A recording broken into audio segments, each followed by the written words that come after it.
My name is Randy Bigley. Joining me on the podcast right now is Crawford County Sheriff Scott Kent. Good morning. Good morning. Thanks for having me. Well, quite a night last night, wasn't it? A little storm came through. Yeah, pretty high winds. We're still trying to kind of recover from the storms this morning. Still a lot of power outs, still a lot of utility lines down, so be cautious of that if you're out there. I think the winds kicked up right before 11 o'clock last night. Between 11 o'clock last night, 8 o'clock this morning, we've had about 475 calls into the dispatch center. Wow, yeah. About 70 of those calls required a response. So we're trying to get through that. I have staff out on the road today just trying to kind of assess the damage and get it reported to the proper people. On my way into town this morning, noticed a lot of trees down on the side streets. I'm gonna need some attention today, so beware of the debris if you're out driving around this morning. So you may be hearing the chainsaws and stuff today, right? That's a good possibility, yes. Of course, the power company's probably out everywhere working on down lines, and there's quite a few of those down. Yeah, they have a lot of calls backed up right now, trying to get around and get to the priorities. So it's going to take some time to recover from this one. We haven't had, they were talking about, they were comparing this to the derecho we had 10 years ago. It's a 10-year anniversary of that, believe it or not. And that was a pretty bad storm that came through, too. Yeah, it was. Yeah. I don't know how high the winds got last night, but they got up there pretty high, I would guess. Yeah.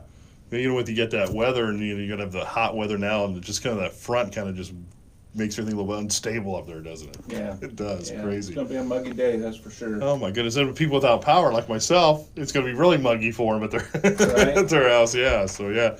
One of the things that went into effect I want to talk to you about is constitutional carry. That's a whole new thing in Ohio. That went into effect when? That went into effect yesterday, Okay. June 13th. It's actually Senate Bill 215. It was signed by Governor DeWine into law on March 14th, and it took 90 days to go into effect. Yeah. So what does that mean, constitutional carry? It's been called a lot of things. Senate Bill 215, constitutional carry, permitless concealed carry. It's got a bunch of different names.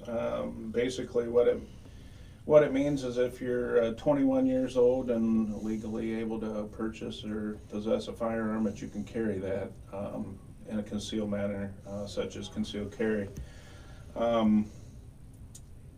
One of the things that I don't like about it is there's not a training requirement.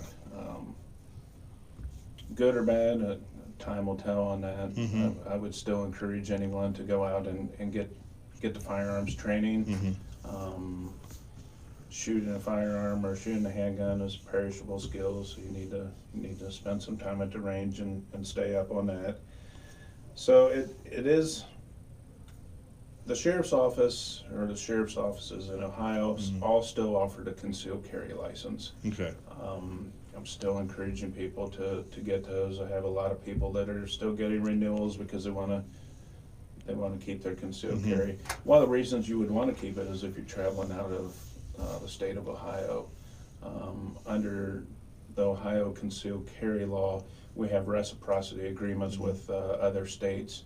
So if you're traveling and want to carry your handgun with you, your handgun license or concealed carry license is recognized in a lot of those other states.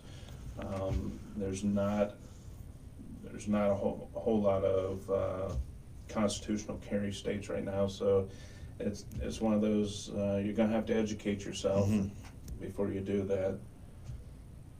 Yeah, and it's probably easier for you with if they were licensed, that you know that they have their with your constitutional carry, you don't know who's got a gun and who doesn't, right?